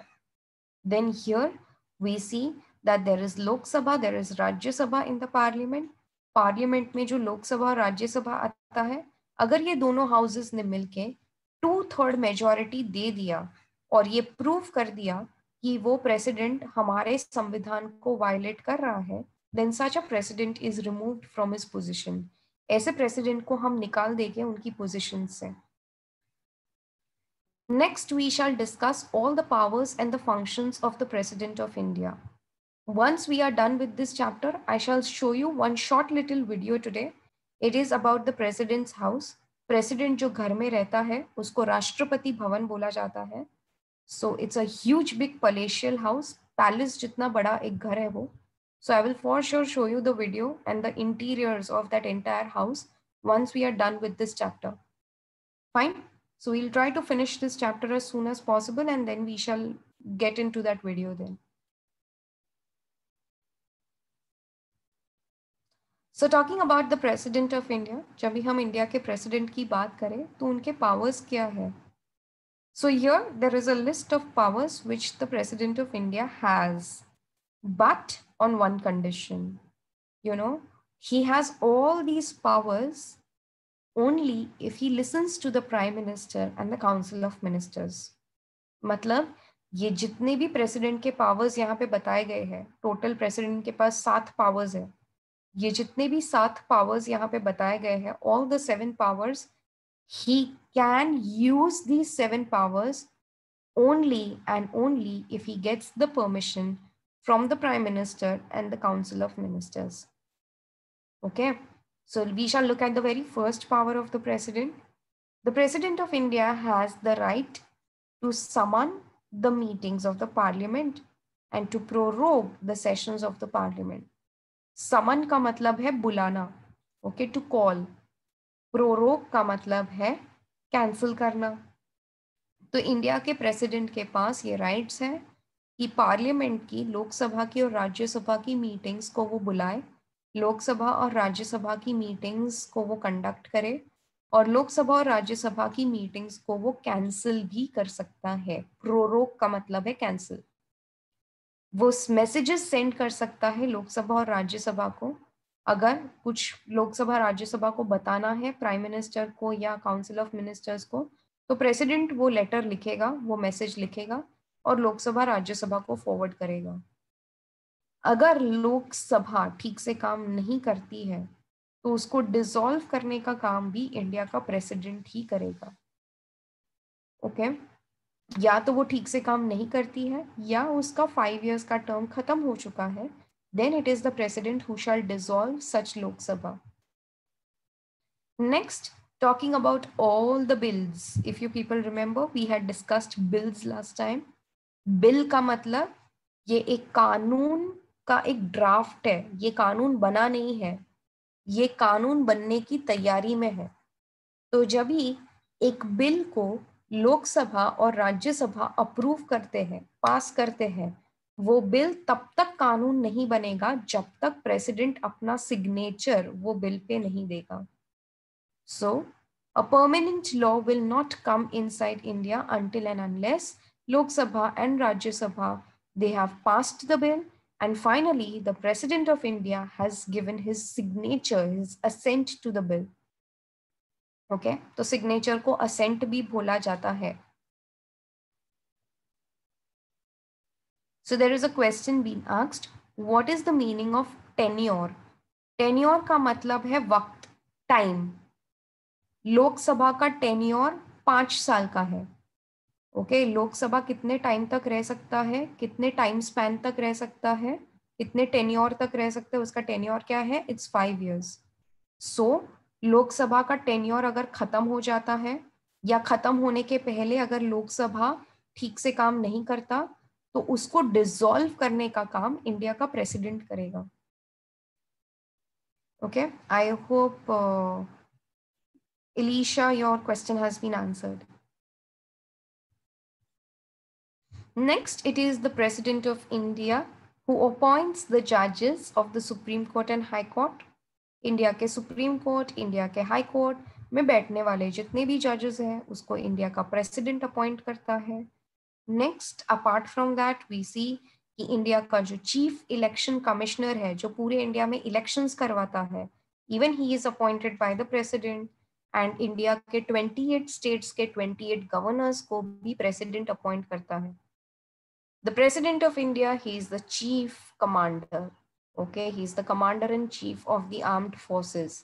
India का army, India का नेवी और इंडिया का एयरफोर्स जब भी ये वॉर पे जाएगा तो वॉर को चालू करने का आदेश इंडिया का प्रेसिडेंट देता है और वॉर को सीज करने का काम, वॉर को खत्म करने का काम का अनाउंसमेंट भी प्रेसिडेंट देता है. So he is the commander in chief of the entire army, navy and the air force of India. Fine. Next, the President of India, he has some judicial powers too. हो सकता है कि India के supreme court में किसी को death statement दिया गया हो, या इंडिया के हाई कोर्ट में किसी को डेथ स्टेटमेंट दिया गया हो, फांसी सुनाई गई हो, या लाइफ टाइम इम्प्रिजनमेंट सुनाया गया हो. तो इंडिया के प्रेसिडेंट के पास वो पावर है कि वो सुप्रीम कोर्ट और हाई कोर्ट के जजेस को रिक्वेस्ट कर सकता है कि वो उनका पनिशमेंट रिड्यूस करें, उनकी जो पनिशमेंट दी गई है उसको कम कर दी जाए, या फिर उसको रिक्वेस्ट कर सकते हैं कि वो ऐसे ह्यूमैनिटेरियन ग्राउंड्स पे उनको माफ कर दे। पार्डन करना मतलब माफ करना है, रिप्राइव का मतलब भी माफ करना है। ह्यूमैनिटेरियन ग्राउंड्स पे अगर हो सकता है, there is a female terrorist who has been arrested, okay, and she had done some bomb blast in India. ये जो फीमेल टेररिस्ट को अरेस्ट करके रखा गया है जेल में, और इसने जो इंडिया में बॉम्ब ब्लास्ट किए थे उसमें हजारों लोग मर गए, लेकिन जब वो जेल में थी she was pregnant with a small little kid in her womb. तो अगर ऐसी लेडी को अगर फांसी दी जा रही है मतलब वो बच्चा भी मर जाएगा। तो ऐसे किसी सिनेरियो में it is the president of India, if that terrorist, if that women she has been given a death statement, तो इंडिया का प्रेसिडेंट बोलेगा कि इसको माफ कर दिया जाए या इनकी सजा कम कर दी जाए। कम कर दी जाए, ओके, लाइफ टाइम इम्प्रिजनमेंट बोल सकते हो, या फिर अगर इनको फांसी पे चढ़ाना ही है तो अभी नहीं, once the child is born उसके बाद you can hang that criminal. So this is how the President of India can make request to the Supreme Court and to the High Court judges. Okay. Next, the President of India, he can also announce emergencies in India. Emergency का मतलब क्या होता है? Say for example, okay, so here there is a list which has been given to you guys. There are 3 types of emergencies that India can announce. एक होता है national emergency, दूसरा होता है state emergency, और तीसरा होता है financial emergency. So let us understand one by one each of these emergencies. So even by then in the near future, if we have any such emergencies in India, तुम्हें पता चलेगा कि क्या हो रहा है. Say for example, India goes on a war with China, or if China attacks over India, or maybe if China and Pakistan both together have attacked over India. तो वो टाइम पे क्या हम सिटीजन्स को अलाउ कर सकते हैं तुम खुलेआम सड़कों पे घूमो? हम टूरिज्म तो अलाउ नहीं कर सकते हैं, बहुत कुछ इंडिया में क्रूशल चल रहा होगा। तो ऐसे सिनेरियो में इंडिया की सरकार नेशनल इमरजेंसी अनाउंस करती है। In the case of national emergency, if a country is going on a war or if any country attacks over India, then it is the duty of the President of India to announce such a national emergency inside a country. Okay. Apart from that, the second type of emergency which we shall now discuss is the state emergency. So we very well know that India has 28 states. In these 28 states, say for example, if I pick up the state of Maharashtra, Maharashtra में अचानक से पूरे state में there are floods which have happened and the whole of Maharashtra is drowning, or maybe there are severe famines which have come up in Maharashtra. Maharashtra में अचानक से famines आ गए हैं तो लोग भूखे मर रहे हैं, या हो सकता है महाराष्ट्र की स्टेट की सरकार टूट गई हो, महाराष्ट्र में कोई स्टेबल गवर्नमेंट नहीं है महाराष्ट्र को हैंडल करने के लिए। तो पूरे देश में तो हम इमरजेंसी अनाउंस नहीं करेंगे, हम तभी सिर्फ एक स्टेट में इमरजेंसी अनाउंस करेंगे। So such a state emergency is also announced by the president of India. Apart from that, talking about the financial emergency, this is the third type of emergency and such kind of a emergency should never come in India. हमें भगवान को pray करना चाहिए कि India में कभी भी financial emergency ना आए। क्यों? फाइनेंशियल इमरजेंसी एक देश में तभी ही आता है जब भी एक देश बैंकरप्ट हो गया है, इंडिया के पास कोई पैसा नहीं बचा इस देश को चलाने के लिए, इंडिया की इंडस्ट्रीज ठप हो चुकी है, इंडिया की सरकार के पास पैसे नहीं है इस देश को चलाने के लिए। This is the time when a financial emergency is announced in a country. Okay, and that is the most crucial time when India faces. Thankfully, आज तक इंडिया में एक भी financial emergency announced नहीं हुई है, but all these 3 emergencies, they are announced by the President of India. In case if the president is absent or if he is not there at his position, it is the vice president of India who shall carry forward all his works. Okay, so we shall now understand all the powers and the functions of the prime minister.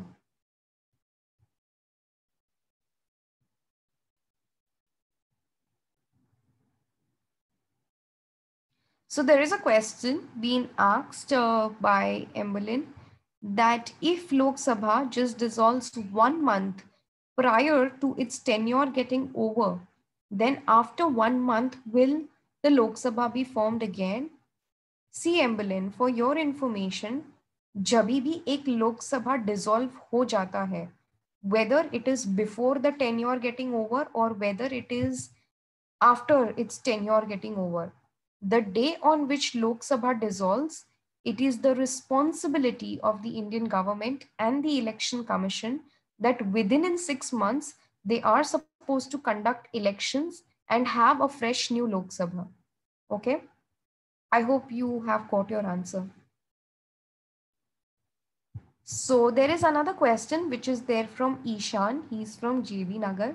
He's asking this question: what will happen if financial emergency occurs? Means what will the government do? So usually ऐसा होता है कि India के जितने भी banks हैं, ये banks में हमारे जो सेविंग्स अकाउंट है, all the money which you and your parents and all the families in India have put into the banks to save their money, India की सरकार के पास वो पावर होता है कि वो बैंक से तुम्हारे पैसे उठा के ये देश को चलाए तभी. And above all, there is one more another thing. Financial emergency is such a crucial time in a country that there are hardly any chances कि वो country उसमें से बाहर निकल पाए. ऐसा होता है कि usually वो country कोई और देश उसको capture कर लेगा. It's the worst form of emergency ever. It should never happen. So I hope your question has been answered, Ishan. Okay. Next, we have the Prime Minister and the Council of Ministers over here. So talking about the Prime Minister, again, I will repeat this, that when we talk about the Prime Minister of India, he is the real head of India. Council of Ministers, it's the team which assists the Prime Minister of India. President खाली एक constitutional head है, वो सिर्फ एक legal head है, उसको सिर्फ Prime Minister का सुनना है, उसके पास सिर्फ nominal powers है, puppet powers है. Actually सारा decision इंडिया का Prime Minister और Council of Ministers ही लेते हैं. Okay? तो लोकसभा में अभी जो मेजॉरिटी पार्टी है, लोकसभा में 552 सीट्स होती है. 552 सीट्स में से 50% सीट्स जिस पॉलिटिकल पार्टी के पास होती है, that is the ruling party of Lok Sabha. तो अभी लोकसभा की ruling party is the BJP party. BJP party का जो लीडर है, he is the prime minister of India, Narendra Modi. Okay, so the majority party of Lok Sabha, it's the ruling party of Lok Sabha, and that ruling party has a leader who is the Prime Minister of India.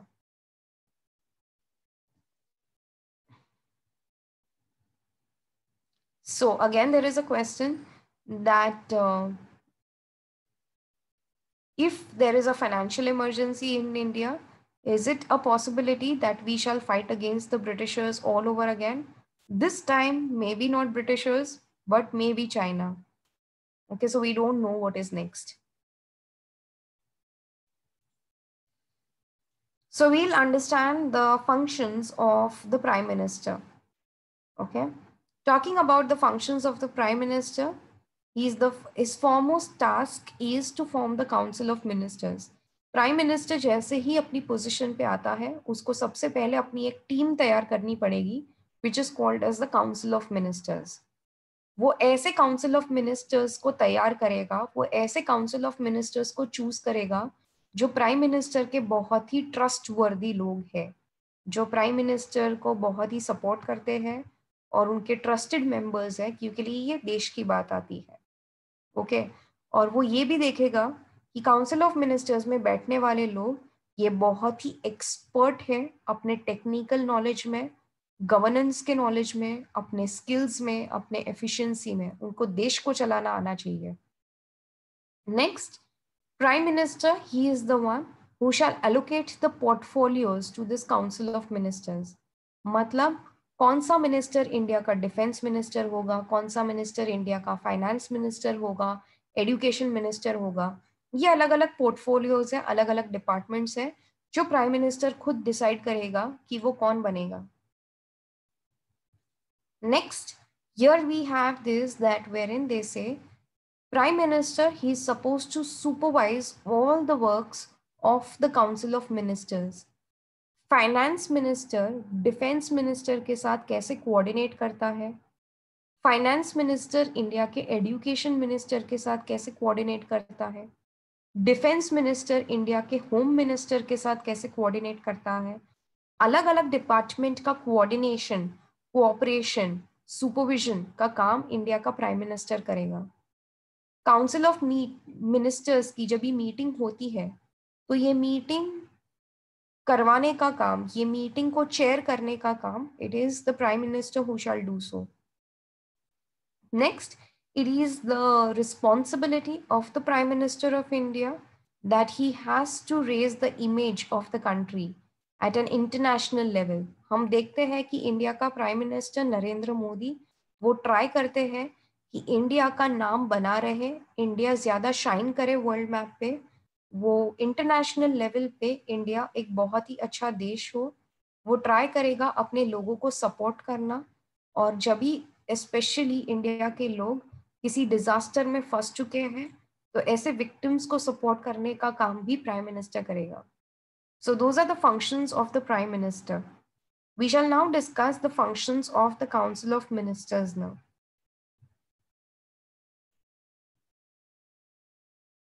Okay, and once we are done, we need 10 minutes more to finish this chapter, and thereafter I shall show you one video. It's really very interesting, so let's go ahead with this first.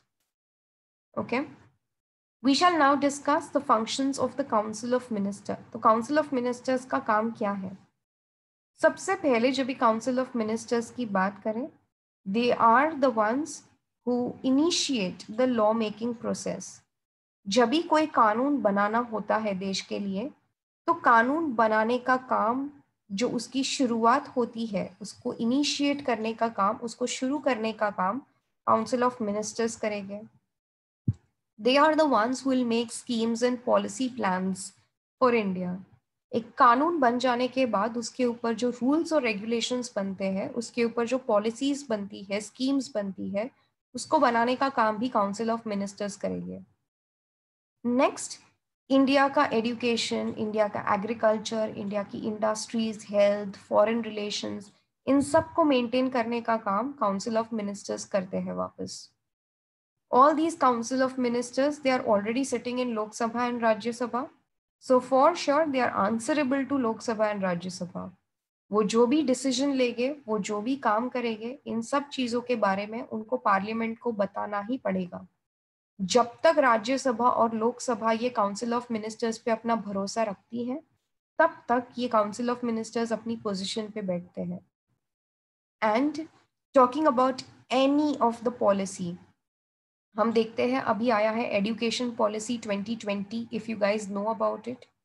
Education policy 2020 जो अभी बना है, ये एक कानून बन चुका है। The law has been made, but the implementation of that law, उस कानून को चलाने का काम इंडिया के काउंसिल ऑफ मिनिस्टर्स के हाथ में है। I hope you guys have understood this. We shall move on to the next part now. So we'll talk about the debates and the discussions. ठीक है, लोकसभा राज्यसभा की अगर तुमने मीटिंग्स देखी होगी कभी भी, I don't know whether you people have seen Lok Sabha Rajya Sabha meetings.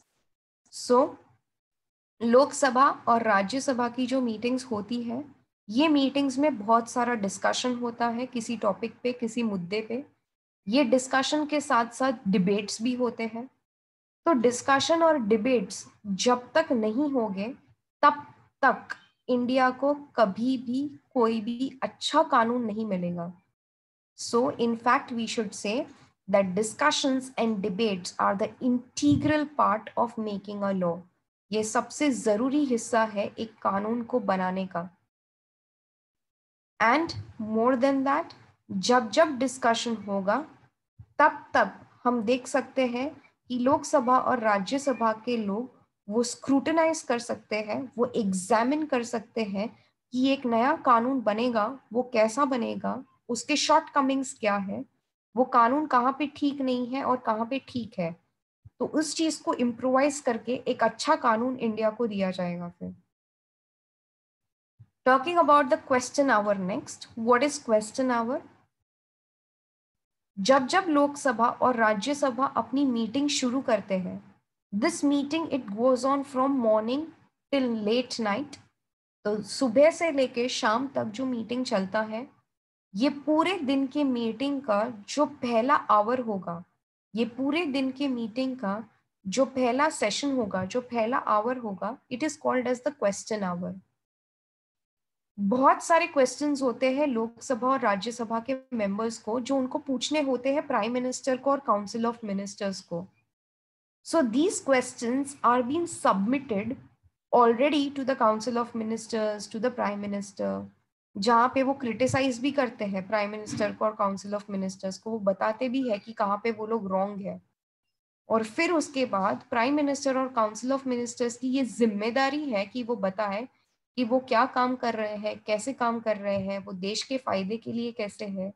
Everything is being discussed in the House in the very first hour, that is the question hour, where the questions are raised against the Council of Ministers and the Prime Minister. Fine. Next we have the zero hour. यहाँ पे जब भी question our खत्म होता है, उसके बाद zero hour शुरू होता है. तो 12 बजे तक we see that Lok Sabha and Rajya Sabha they now conduct zero hour, जहाँ पे questions are not submitted to the prime minister and the council of ministers. यहाँ पे जिसको जो जब भी मन हुआ वो एक क्वेश्चन पूछ सकता है और उसको उसका आंसर तभी का तभी चाहिए रहता है. तो यहाँ पे बहुत सारे डिबेट्स होते हैं 12 बजे तक. And after 12 o'clock in the afternoon they have a lunch break. Next we have the last part of this chapter, and that is the no confidence motion.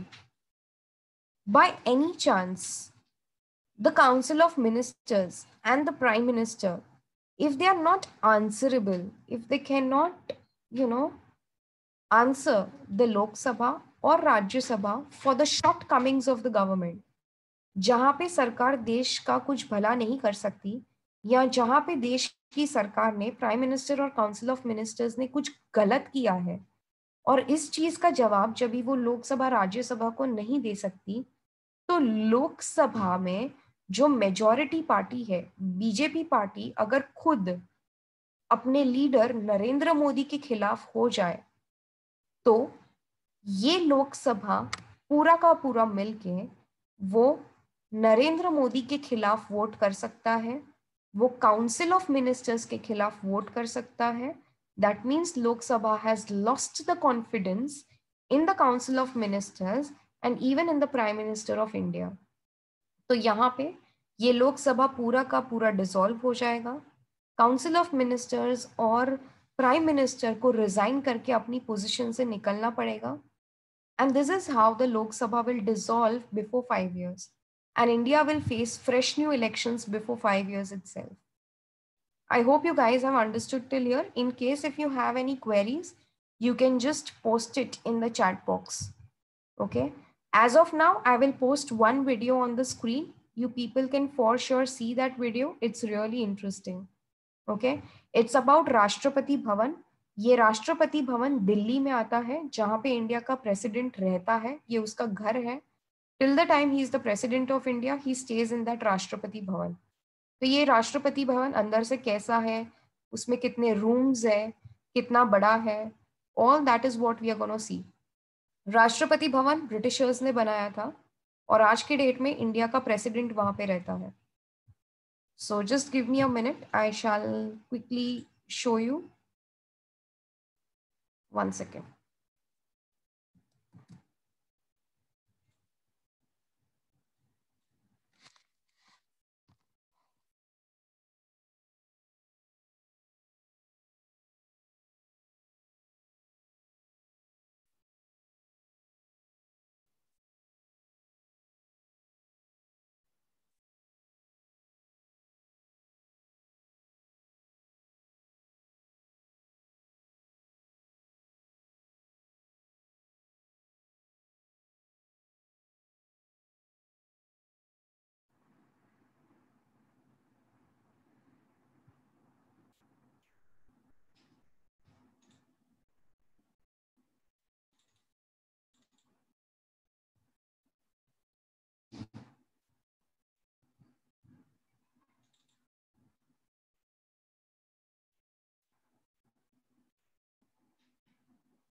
Just give me 2 minutes. I'll post it on the screen as of now.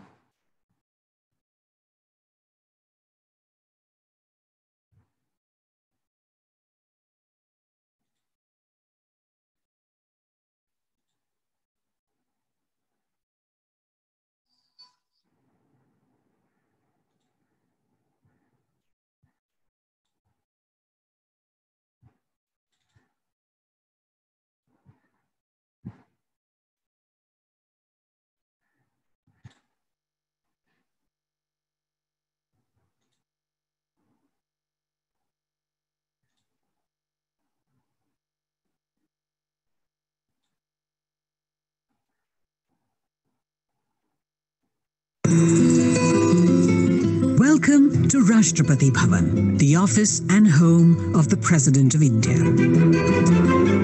Completed in 1929, Rashtrapati Bhavan, designed by Edwin Lutyens and Herbert Baker, his associate architect, is one of the most magnificent presidential palaces ever built.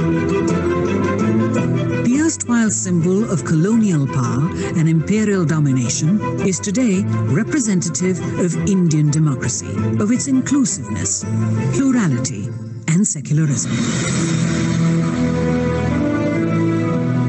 This is not just the residence of the constitutional head of the world's largest democracy, but also in terms of area, the largest residence of a head of state anywhere in the world. When the 13th President of India, Pranab Mukherjee, took over in July 2012, his vision reflected his statesmanship. Rashtrapati Bhavan is a living heritage, which is now almost 90-year-old. It is also the residence and workplace of the President of India. It has to be preserved as a heritage which must be handed out to the next generations in very good condition. Darbar Hall is where the first government of independent India was sworn in.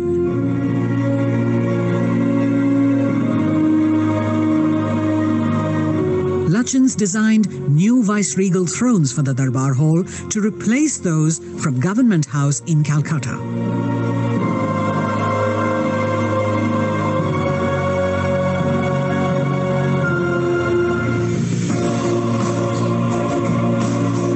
With new flags, paintings and a warm look, Darbar Hall has regained its past grandeur and is now used for hosting civil and defense investiture ceremonies and for conferment of other national and international awards.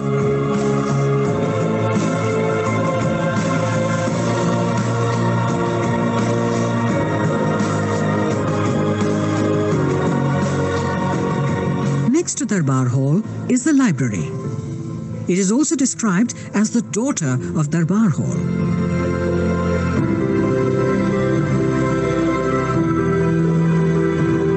Besides priceless editions of British and Indian publications from the 19th century onwards, it also has more than 2,000 rare books. They are now being digitized and preserved for posterity. Over 30,000 books have been e-catalogued. Of these, 12,000 have been scanned, of which another 5,000 have been uploaded in the e-Pustakalaya. We have more than 31 lakh photographs. We're digitizing those. It's a long, long haul, but we have already done about 5 lakh.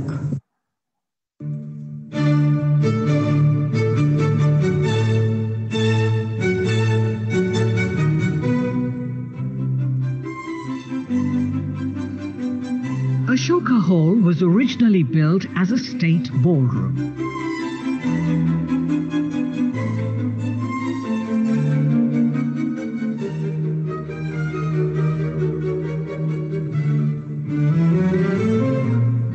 It is now the venue for accepting credentials of foreign envoys and for hosting state ceremonies and formal functions.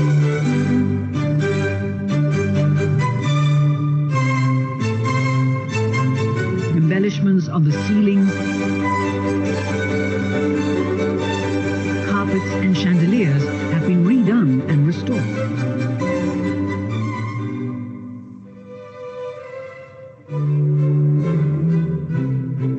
everything has been photographed, catalogued, and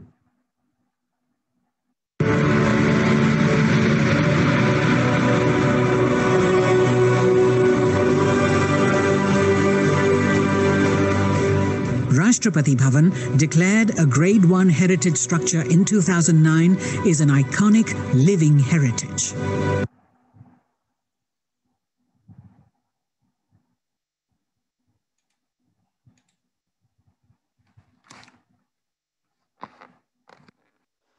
So we are done with today's lecture. In case if you have any queries, you can stay back and rest of the people can leave them.